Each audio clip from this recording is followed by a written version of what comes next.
I want to thank all of my colleagues and Colonel Donald Christensen, formerly the Chief Prosecutor for the United States Air Force, for being here with us this morning. Last year, we saw something that we don't see enough of here in Washington, a coalition of senators scrambling partisan lines to passionately actually debate substantive policy on the Senate floor. And then the Senate failed our men and women in uniform with a filibuster. Despite earning the support of 55 senators, a coalition spanning the entire ideologic spectrum, including Majority Leader Reid and Minority Leader McConnell, our bill to create an independent military justice system free of the inherent bias and conflicts of interest within the chain of command fell short of overcoming the 60-vote filibuster threshold. But as we said then, we will not walk away. We will continue to fight to strengthen our military because it's our duty. In our oversight role, it's Congress's responsibility to act as if the brave survivors of sexual assault are our sons, our daughters, our husbands, and our wives who are being betrayed by the greatest military on earth. We owe that to them. It was Chairman of the Joint Chiefs of Staff, General Martin Dempsey himself, who said in the days following the filibuster, quote, "A majority of the Senate of the United States expressed a lack of confidence in our ability to solve this ourselves. We are currently on the clock, if you will. The President of the United States said to us in December, you know what? You've got about a year to review this thing and show me you can make a difference. We understand that just because Senator Gillibrand's vote was defeated yesterday doesn't mean that a year from now it may not be reintroduced. And if we haven't been able to demonstrate we're making a difference, then we deserve to be held to the scrutiny and standard."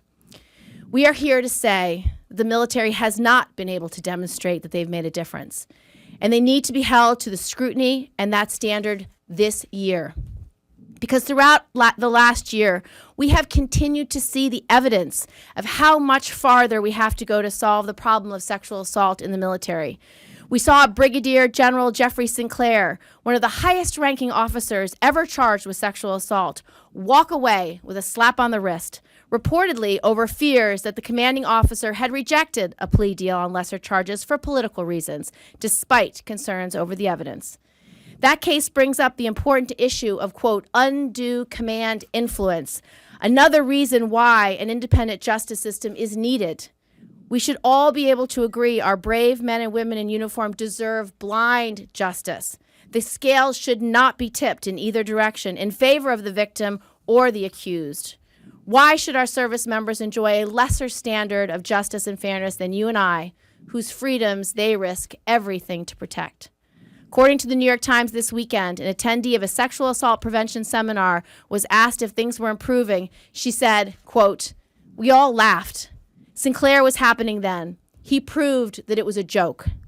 The Times also chronicled the story of a survivor they called Chris from Ellsworth Air Force Base. On April 12, 2013, about 24 male officers of the 37th Bomb Squadron gathered at a strip club at the beginning of a pub crawl, including her commander. She was assaulted later that night. Again, according to the Times, quote, "What Chris encountered since reporting the assault was the same kind of cold-shoulder skepticism on the part of her commander that Christensen had seen in the vast majority of sexual assault cases, behavior that was supposed to have changed with the military's recent vows to support those who report sex crimes." Further, she was retaliated against, which is now supposed to be a crime, and was told by a commander, quote, "It's illogical for you to think that there won't be negative consequences to your reporting." As she said, "I was put on a shelf." Why in the world would we want this commander who takes his team to a strip club and retaliates against a sexual assault victim to have the authority to decide if a crime was committed or not? This is insane and beneath our military members.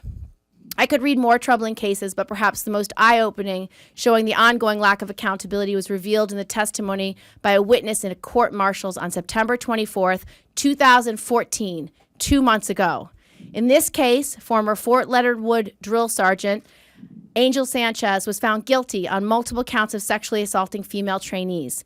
According to the witness, the command sergeant major at Fort Leonard Wood said, quote, "If any more sexual assault cases come forward, the whole company of soldiers won't graduate. Not, I don't want to see any more assaults. Rather, I don't want to see any more reports. The Secretary of Defense is going to present to the President their data on how they grade themselves on this issue later this week, possibly even today. I wonder how comments like those factor into that report that will be given to the President. And here's how you really know the system is broken. When a cadet is instrumental in obtaining the first sexual assault convictions in over a decade at the Air Force Academy, he's expelled. When a chief prosecutor is too good at his job and briefs members of Congress, he's retaliated against and forced out. Or when the survivor comes forward and she's put on a shelf. Without a doubt, the reforms we passed last year's defense bill and Senator McCaskill's Victims Protection Act were good steps forward. But we have not taken a step nearly far enough. Time is short, but there is more than enough left for this Congress to do. No more calls for just some more time. The DOD has failed on this issue for 20 years, and the scandals of the last 12 months show that they still don't get it. Congress should vote to remove the chain of command from this crisis before year's end. Our service members deserve no less. Our next speaker is Senator Susan Collins. Thank you.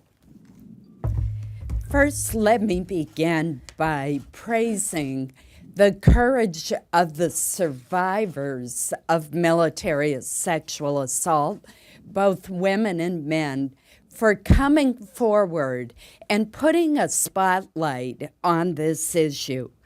In particular, I want to commend the dedication of Jennifer Norris and Ruth Moore, two Mainers who have made it their mission to change a broken system that does not put victims first. I would also like to commend Senator Gillibrand for her untiring leadership on this issue and for Senator McCaskill for her extraordinary leadership. More than 10 years ago, when I was a member of the Senate Armed Services Committee, I brought up the issue of military sexual assault. And I will never forget the response of General George Casey to my comments. He was completely dismissive, said it really wasn't much of a problem, even though these were serious crimes that traumatize survivors and erode the trust and discipline fundamental to every military unit. Now, things have improved over the years, and steps have been taken to improve the care that is provided to the survivors of such reprehensible crimes and to help ensure appropriate punishment for the perpetrators. We've spearheaded many changes that Senator Gillibrand has mentioned that were included in the Defense Authorization Bill last year. But despite these important steps, the work of translating the military's stated policy of zero tolerance into reality remains unfinished business, as we will hear from the Colonel today. We are told repeatedly that we should just wait a few more months for a few more studies or even a few more years to see if the recently enacted provisions have made the difference. I strongly disagree. How many more victims are required to suffer before we take the action outlined in Senator Gillibrand's bill, which I am proud to co-sponsor? How many lives must be ruined before we act? Rather than waiting for the results of yet more studies, we must continue to pursue reforms to increase the confidence of survivors, to strengthen prevention efforts now, and to ensure that justice will be done. Today, fostering a culture of zero tolerance so that the number of assaults is greatly diminished remains a goal and not the reality. Ensuring that survivors do not think twice about reporting an assault for fear of retaliation or damage to their careers is still not fully a part of military culture, and that must change. Our next speaker is Senator Barbara Boxer. Thank you, Senators all. I'm proud to stand here with this bipartisan coalition. It's an unusual one. I hope you note that. And I think it speaks to an issue of the heart, and it brings us together. And Senator Gillibrand, speaking of heart, you have really led us in the right direction here, and we're so grateful. And Col Christensen, thank you for being here. And I want to make this major point. Your presence here makes the point for us that the military is not serious about cracking down on sexual assault. Despite some improvements, I agree with Senator Collins. Yes, we've seen a few. But the basic truth remains. They really continue to brush this off. As Senator Collins said, she learned so many years ago. And why do I say that? It is because this is a man who did crack down on sexual assault in the military, and what was his reward? He was removed from his position as chief prosecutor. He was told he was being reassigned as a judge on the Air Force Appellate Court.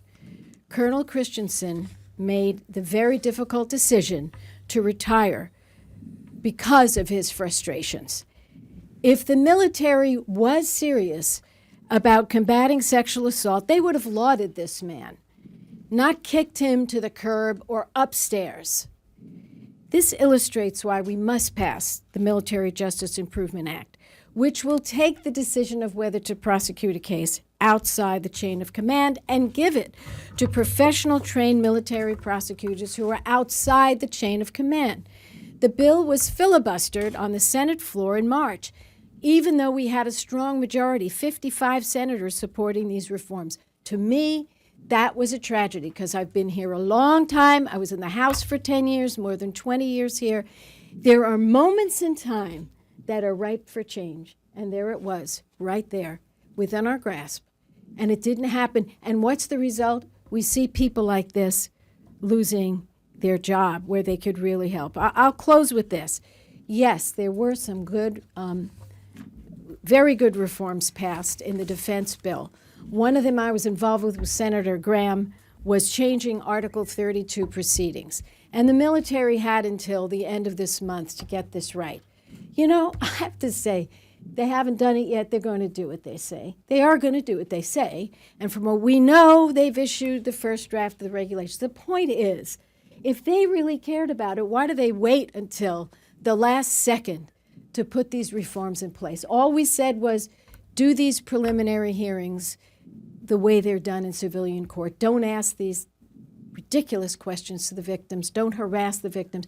Could have been done, in my view, pretty much in a heartbeat. But again, these 2 points I'm making, this gentleman being kicked upstairs, and the fact that it's taking them so long to implement the reforms that we did vote for, it's a bad signal, and we're not going away. Thank you. Our next speaker is Senator Chuck Grassley. Thank you, Senator Gillibrand, for your leadership. In Washington, promises of reform are often just promises until an institution is forced to make change. The action, and that change often comes after public embarrassment and pressure through outside scrutiny by Congress, by the media, by watchdog groups. But the military approach to sexual assault seems to be a brick wall that won't crumble under these usual pressures here in town. Even as Congress hears from military leaders that change is happening, the evidence of change is very thin.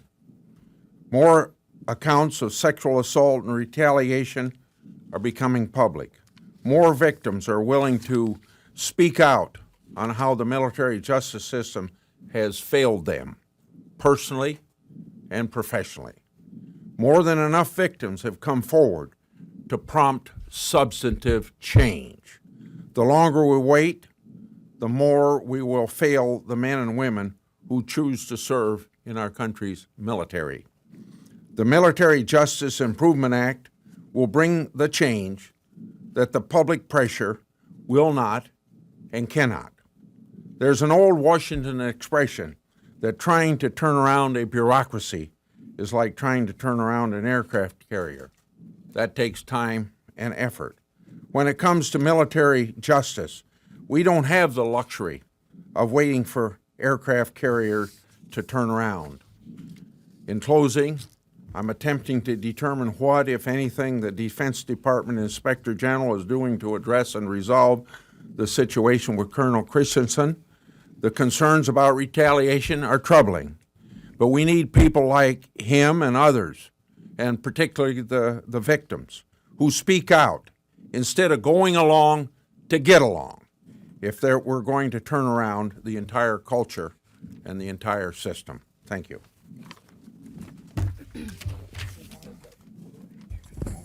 Our next speaker is Senator Ted Cruz. Thank you. I want to thank Senator Gillibrand for her incredible, tireless leadership on this issue. It's been a real privilege working with her and working with the team you see assembled here. For decades, men and women of the military have been subject to unacceptable levels of sexual assault. For decades, leadership in the military has promised serious action, and commanders have worked in good faith to provide that action. And yet, for decades, the results aren't there. Enough is enough. The time to solve this crisis is now. You know, after the November election, there's been a lot of talk about leaders from both parties coming together and working together to find common ground to solve the great challenges in this country.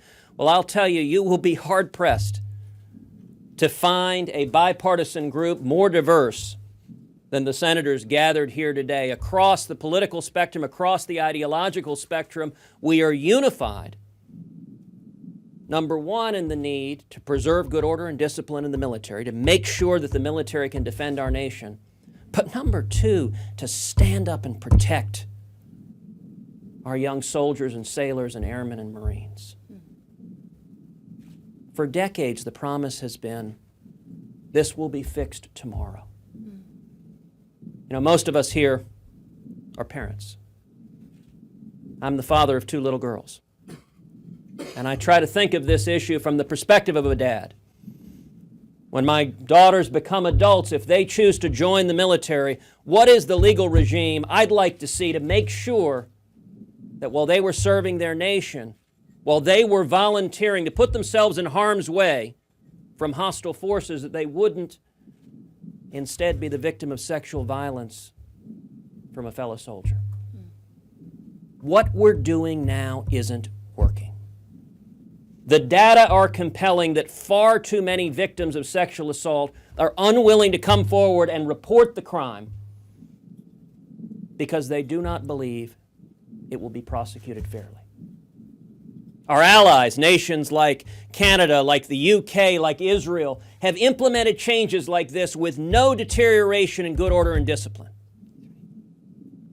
We have an obligation to protect the young men and women who step forward and defend our nation. And I'm proud to stand with the senators here, to stand united, to say enough is enough, and the time is now. Thank you. Thank you, Ted. Next speaker is Senator Mazie Hirono. Thank you, Senator Gillibrand. We stand here once again in probably the most diverse group of allies of any issue that we've worked on together, representing, as Senator Cruz and others have mentioned, the political spectrum. The issue of sexual assault in the military, that scourge, has brought us all together.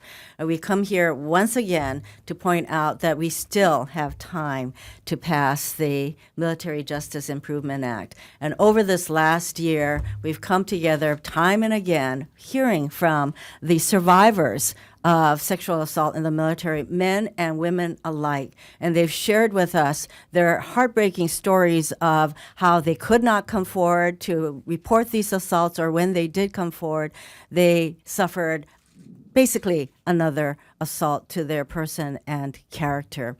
Then this past Sunday in the New York Times magazine, we heard the experiences from someone who is actually there, who was there prosecuting these cases, Col Christensen. And when I read that article, it just brought to mind once again that this issue of sexual assault, this scourge that has been going on for decades, continues to be a problem that defies easy solutions. And we know that this bill that we have all been working to support is not the answer to all of our problems in this area, because the culture needs to be changed. But good order and discipline in the military rings hollow when we do not provide adequate remedies, as represented in one way by the bill that we're all hoping will come to the floor. Thank you. Thank you. Our next speaker is Senator Rand Paul. I'm glad to be here today to continue to support justice for victims of sexual violence. To me, I've never quite understood why you would have to report something to your boss. If you had a problem at work, if you were in a corporation, you would not report to your boss, you'd go to the police. In the military, it's a little different, but you still wouldn't want to go to your boss directly. You wouldn't want your boss to be making the decisions, particularly if your boss was buddies with a person who was the perpetrator. You would want it to be people you don't know, outside the chain of command. I don't understand any argument why we shouldn't be doing this. All arguments for the status quo, to me, fall flat, and we should finally do something for justice. I was home in Kentucky last week, and a young lady came up to me, and she had a picture of herself in combat fatigues, tears in her eyes, and she says, "Bring back this picture. Show Senator Gillibrand my picture." And you can't help but be emotionally just drawn up in this. And this isn't the first time. I'm sure Senator Gillibrand has this time after time, because as I travel around my state, I can tell you 4 or 5 times in the last year where women have come up to me and say, "This happened to me. I loved the military. I loved being part of this life. And unfortunately, I was no longer allowed to continue, and I didn't feel like justice was meted out to my attackers." I'm happy to be part of this and to continue to support the effort, and I hope the public will rally around this. Thank you. Thank you, Senator. Our next speaker is Senator Dean Heller. Good morning, everybody, and it's great to be part of this group that's in front of you, a very pragmatic group that is trying to solve some problems. I want to begin by also thanking Senator Gillibrand for her efforts on behalf of these survivors. I want to thank the Colonel for also being here today and for your input and words of support. Senator Gillibrand and I have worked closely together on several pieces of legislation, not only including this, but also sexual assaults that occur on college campuses. Claire McCaskill also has been a strong advocate on behalf of these survivors. There will be a hearing this afternoon at 2:30 in the Commerce Committee on domestic violence in our professional sports. And I believe that this all plays together as we work together, as this group works together to try to solve the problems that survivors are facing here in this country. I come from a military family. My father's a disabled veteran, and my brother is a retired commander in the Navy. We had a good Thanksgiving. We try not to talk politics, but issues do come up, and clearly this is a family that supports the efforts of this piece of legislation. And the reason that we're here today is to make sure that these survivors have an opportunity to report their crimes, not to be retaliated against, and to know that justice will be served if they do report that. And we have a short window of opportunity here to make a difference. We're urging our leadership to allow amendments on the Defense Authority, on the Defense Authorization Bill, so that we'll have an opportunity to speak on behalf of these individuals that have survived some of the most heinous crimes that occur in this country.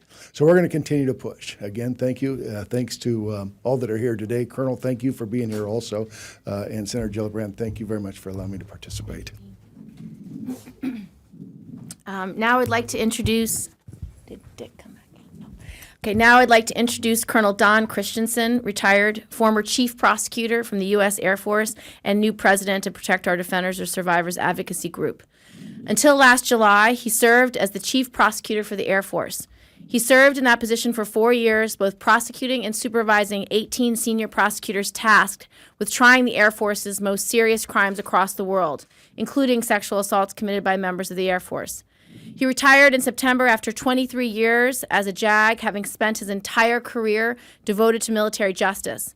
In the end, he decided he had to leave the system to help fix it, which in his view could not be done from the inside. As he said, quote, "I love the Air Force, but the Air Force is failing, the Department of Defense is failing, and I knew I had to step out." Commander Christensen. Good morning. Thank you, Senator. I really appreciate your support in this, and I want you to let you know, excuse me, I want to let you know that there are a lot of people in the military to support what the senators are doing here. Often you hear only one side of the story, and you're all heroes to a large number of our people who proudly serve this country. As the senator said, I served as the Chief Prosecutor for the Air Force for 4 years. And during that time, I had the opportunity to supervise 18 wonderfully dedicated prosecutors who did everything in their power to combat sexual assault. Thank you. Combat sexual assault. But there are only so much they could do because of the system. I served my entire career as a JAG. I loved the United States Air Force. My father was career Air Force. My grandfather was career Air Force. My family's dedicated 70 years to the United States Air Force. This is not an anti-military position. Nobody standing behind me is anti-military. They are very pro-military. But over the last 23 years, I've heard the voices of survivors who are not being taken care of. And that's why I stand with Senator Gillibrand. It is vital at this point to align military justice process with something comparable to what they would get in the civilian world. We know a very small percentage of victims report. And of those few who do, 60% state that they were retaliated against in some way. We know only a few hundred cases result in convictions of sexual assault in the military each year. Only a few hundred. There are reports of 26,000 cases of sexual assault, yet only a couple hundred result in convictions. Our sex offenders know that they can commit these offenses almost with impunity. That must change. After 23 years of seeing how our military process is often there to deny justice to victims while protecting their predators, it is time for fundamental military justice reform. I wholeheartedly agree with the reforms starts by making independent military prosecutors responsible for the decision of whether serious crimes such as rape, murder, and sexual assault should be prosecuted and what those charges should be. Many Americans would be surprised to find out that somebody other than a prosecutor makes that decision in the Air Force. Currently, we have a system of justice unlike any other in the United States, in which a person who is not a lawyer and without specialized training or significant experience in military justice or criminal investigations makes these weighty decisions. In the military, a commander serving as the convening authority makes the call of whether a case should go forward or not, what the charges will be, and who sits on the jury. The convening authority is not legally trained. He's an officer with an entirely different skill set, usually in waging armed conflict, such as a pilot, a ship captain, and an infantry officer. For that skill set, they bring decades of training and experience, and in that they excel. The same cannot be said for military justice. They do not possess the skills required to determine the complexity of the right course of action and allegations of criminal misconduct, especially sexual assault and rape. It takes years of experience to become proficient in the prosecution of complex cases. By the time I became the Chief Prosecutor of the United States Air Force, I had tried over 150 courts-martial and presided over another 100 as a military judge. I had 19 years of experience when I took the job, and I was still learning things about prosecuting sexual assault. It is simply unfair to victims and to the accused that a convening authority makes these weighty calls based on only a few hours of legal training. It is unfair to the commanders to put them in this position as well. It is a system set up for failure. Those opposed to fundamental reform often claim that the convening authority only makes these choices based on the advice of a trained prosecutor. Let me make this clear. Convening authorities are not advised by prosecutors. Instead, they are advised by a staff judge advocate.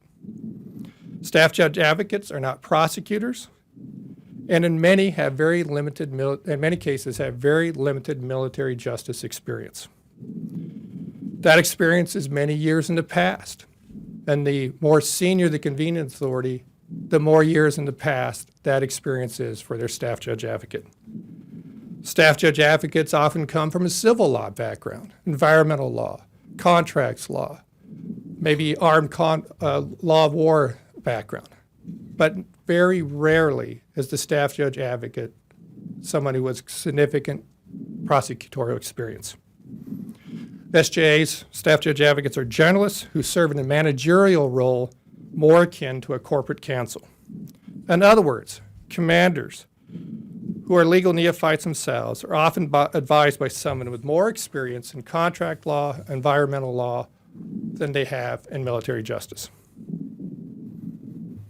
Additionally, the staff judge advocate is not independent, and independence is key, and one of the great things about Senator Gillibrand's bill. He works for the convening authority. The staff judge advocate is significantly junior to the convening authority, and that convening authority controls his entire career. I want to make that clear. We've often heard through the debate that there are prosecutors who are giving advice to convening authorities, but that is not the case. Others who oppose reform argued that commanders are tougher than prosecutors in bringing these cases forward. That is something that's been said repeatedly. Let me make it perfectly clear. In my 23 years of experience, that is not my experience. My prosecutors were much tougher than the commanders when it came to prosecuting these cases. To compound the inherent problem of having someone who is not a prosecutor making these decisions is the commander's inherent biases. By law, the accused, the rapist, unless it's a rare exception, works either for the convening authority directly or indirectly. If the convening authority does not know the accused, he likely knows the accused's immediate commander. Oftentimes, there are mutual friends of the accused and the commander making these decisions. Usually, these friends will reach out in support of the accused. The victim has no such person in her corner. Over the last 2 years since the Aviano case, I have still seen commanders who use their poll to skew the system. In the Wilkerson case itself, 30 current and former commanders wrote letters attacking the prosecution, the judge, the jury, the criminal investigators, and the victim in that case. Let me restate that. 30 commanders, the ones that the Department of Defense says should be making these decisions, supported the guy who was convicted of sexually assaulting an innocent woman. These commanders included 3 general officers, a 4-star general, 3 convening authorities. Again, these are the people the Department of Defense expects our survivors to have confidence in. But even the public outcry of having a convicted sex offender set free by Lieutenant General Franklin has done nothing to quench the zest of commanders for trying to tilt the scales in the favor of the accused. Commanders continue to try to use their influence from keeping sex offenders from going to trial. In a recent case in England, 2 retired 4-star generals, including the former Chief of Staff of the United States Air Force, wrote letters trying to deny justice for a rape victim based on nothing more than that the accused was a good guy in their opinion. In my last case, which was reported on by the New York Times, the victim in that case was retaliated against by her commander. Her performance report was downgraded. As Senator Gillibrand told you, he told her what did she expect? There was going to be negative consequences. He told a victim of sexual assault in her feedback that she needed to quit being too emotional. Too emotional. This is somebody that we're supposed to have faith in. The reality is the commanders cannot solve this cancer because all too often, many of them are enablers. Now, we've heard a lot of the senators talking about military justice, and for a lot of you, this is not something you have expertise in, but if I could explain military justice this way, imagine, if you will, an employee at Walmart. That employee is rated by a popular store manager, maybe someone who was Employee of the Year. The victim is brave and she reports the rape to the police. Now imagine that the police work for the store's corporate headquarters and that the CEO for the store will make the decision on whether the case will be prosecuted. In making that decision, the CEO will not consult the local district attorney. Instead, he will ask his in-house counsel whether it's in the best corporate interest to prosecute the case. Imagine the DA did not make the decision whether or not to prosecute the case. Imagine that even if the CEO allowed the case to go forward, that the district attorney would not determine the charges, would not determine whether there should be a pretrial agreement or anything else, a plea bargain, that the CEO would do that. And the CEO would pick the jury. And that everybody in the jury would be an employee of Walmart. And finally, imagine that the rapist's co-workers were allowed to come before that jury and say what a great employee he was. And based upon that alone, the jury would be instructed that the fact that he was a great asset to Walmart, a great employee, would be a basis to find him not guilty. Could that victimized employee expect justice in that case? I think the answer is no.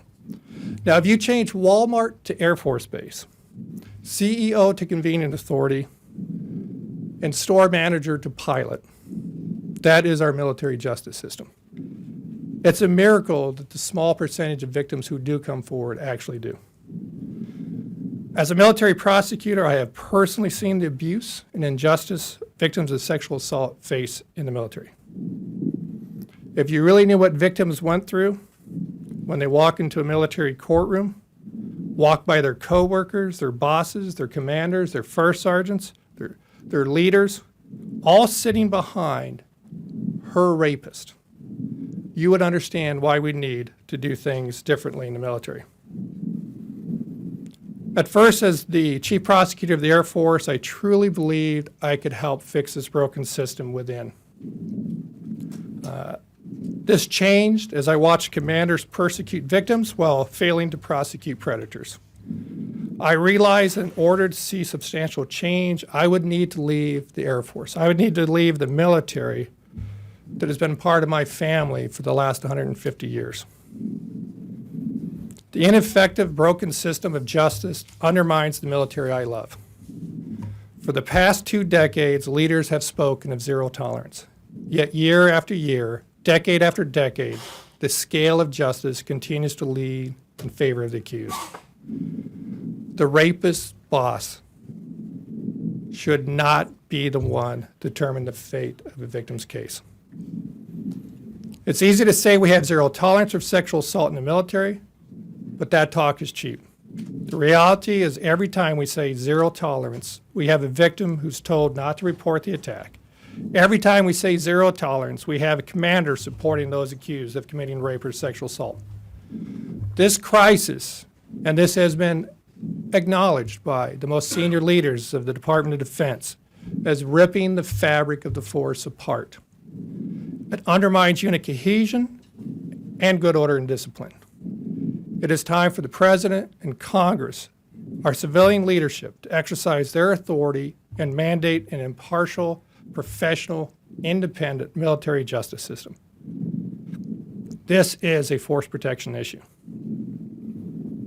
The top military commanders in the Pentagon have argued that reforming military justice as proposed would undermine good order and discipline. This is exactly the same argument they made about ending don't ask, don't tell. But when the President and the Secretary of Defense supported that change, the brass got behind it, implemented it without any disruption within the ranks.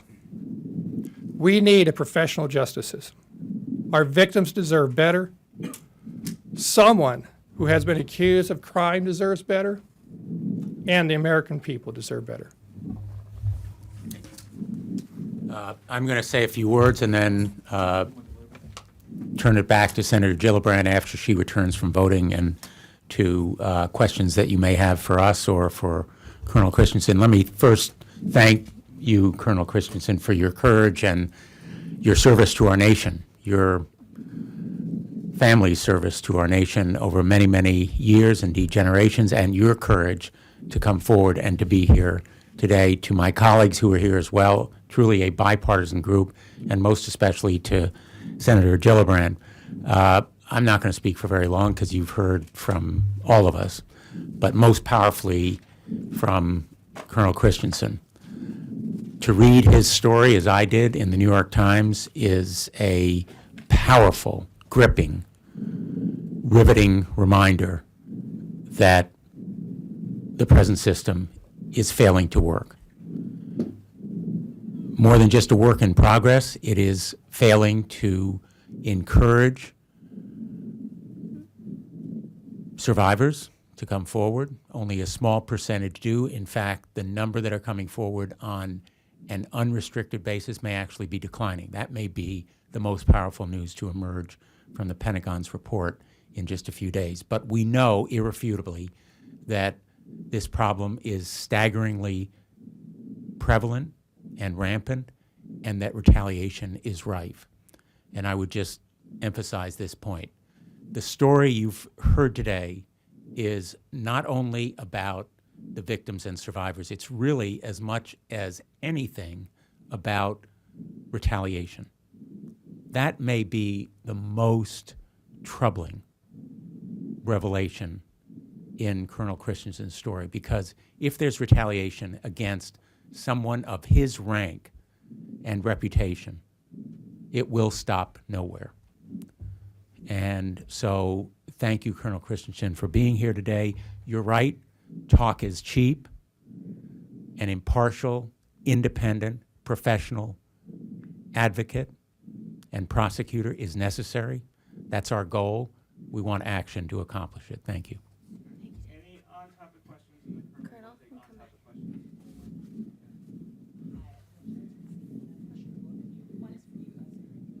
you expect to be different this time around? You got very, very close in March. What will have changed? And the second question prior to this, what happened to people, many of your colleagues who might get it? You have to keep this military stand. Commanders have to be accountable. That's what our support is. So let me answer the first, and I'd like Colonel to answer the second, and I can amplify whatever he says. What's changed is many of our colleagues told us when we met with them last year was that if they didn't see reform in the next year, they'd be more inclined to vote for this bill. And so I'm meeting with senators actively today, tomorrow. Colonel Christensen will meet with senators to tell them what hasn't changed and why, even though the reforms we passed last year are all good, they're not enough. It's not a fundamental structural change that will create the transparency and accountability the system needs. Victims still don't feel that justice is possible. The bias within the chain of command is still so prevalent, it makes a victim feel she has no chance at justice. And so these reforms are still desperately needed. Retaliation is still prevalent. We had cases that I talked about in my remarks this year where commanders have said, if I hear one more report of sexual assault, none of you will graduate. It's a serious problem. So that's why I'm going back to my colleagues who said, give us a year, let's see if these reforms work with facts, with evidence, with more cases, so they can look at the issue anew and afresh. And I will be taking those meetings from now till the end of the Congress. We're obviously hoping to get a vote on the NDAA as an amendment. If we don't get a vote on as an amendment, we hope to get an up or down vote on the bill. You know, I think the simple answer is what's changed is that too little has changed. Right. What's changed is that there's been virtually no change in the basic culture, and that's revealed by what you've heard from Colonel Christensen about real time. We're not talking about history, we're talking about real-time retaliation. So Colonel Christensen, on the issue of are you making commanders less responsible? Right. Look, under the current system, we have a concept called unlawful command influence. And that idea behind that is the commanders cannot force someone to vote guilty, can't punish somebody for supporting an accused, something like that. And it's a great concept to have if you have a command structure. But it has a very negative side consequences to that, side effect. And that is that commanders aren't allowed to speak out on this issue either. General Amos, last couple years, made some very strong comments about sexual assault, which you would expect a commander to do. And as a result of that, we had a case overturned by the appellate courts saying that his comments raised the specter of unlawful command influence. So it restricts right now. The other part I want to make clear is that Senator Gillibrand is not asking the civilians to prosecute this. She's asking people such as myself who have dedicated their lives to the service that they serve in. We're all military officers. There's been some disparaging remarks from time to time on the Senate floor about JAGs making these decisions. You know, I got my commission through ROTC. 18 of my senior trial counsel, of those, I think 6 of them's fathers were retired colonels. We love the military, and we have a very strong incentive to make sure good order and discipline is maintained as prosecutors. So I don't think it will impact it negatively. It'll allow commanders to be leaders, and we still have that vanguard of prosecutors who are loyal to the military. And address the 3% issue. Yeah, and if I could just say one more thing. It is a very, very small percentage of commanders that are convening authorities, about 3% for general court-martials, which is where we would expect our sexual assaults to be. 97% of our commanders serve in that role without being general court-martial convening authorities. Senator Gillibrand, if you don't get this passed this year, does it become more difficult to do it in the next Congress? And also, is it a possibility that the president could fix this system himself through executive action? Yes, it is very possible the president could fix this himself. If you remember when Secretary Hagel said Article 60 authority, which is the authority to overturn a jury verdict, was not necessary for military justice and not necessary for good order and discipline, despite having all testified that it was absolutely necessary for good order and discipline. The day after Secretary Hagel said that, they said, it's fine, vestige of pre-World War I, we don't need that authority. I think this is the same kind of technical authority that rests with the only 3% of commanders today. Those 97% of commanders are managing their troops, are training their troops, are instilling good order and discipline. Without that right, the commander does not need that right to do their job. And so that is one of the biggest red herrings of the whole debate. In terms of next Congress, we'd like to do it now. But if we have to do it next Congress, we'll do it next Congress. This isn't going away. We are never going to stop fighting for the men and women who serve in the military. It's really pretty simple to me. Military families have the hardest job in the world. Senators should do their job and vote on this bill. Have you spoken to the president about this and asked him to take executive action on it? Yes. And what is his response? He's given the military a year to fix the problem, and he will be analyzing their performance in the near future. And so I hope these facts that have been brought to light by Colonel Christensen are part of his consideration. Senator, would you consider holding the Secretary of Defense nominee over this issue? I will think about that.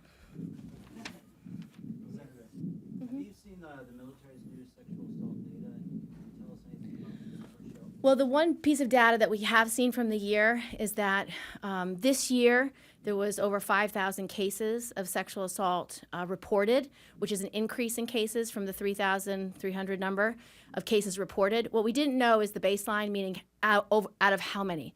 What we do know about the 5,000 cases reported is that the percentage of those who will report openly, it's called unrestricted reporting, actually went down.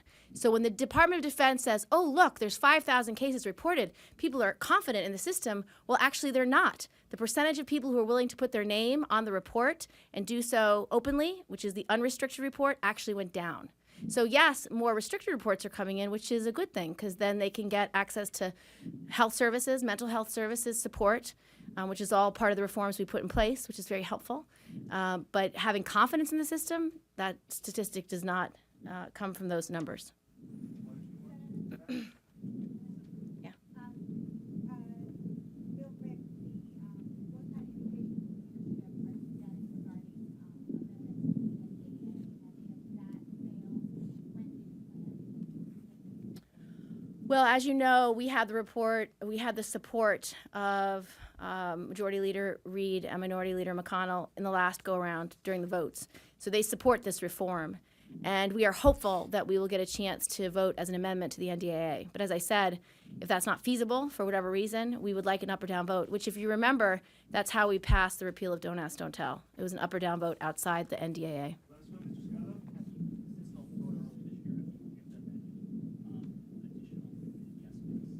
What we're doing right now is meeting with the senators who said we will consider this again in a year. And because Col Christensen just separated yesterday from the military, he is able to now speak openly. And I think his presence in this debate is extremely meaningful as the most knowledgeable person about the issue. Thank you. Thanks so much. Great job. Thank you, Colonel. That was really great.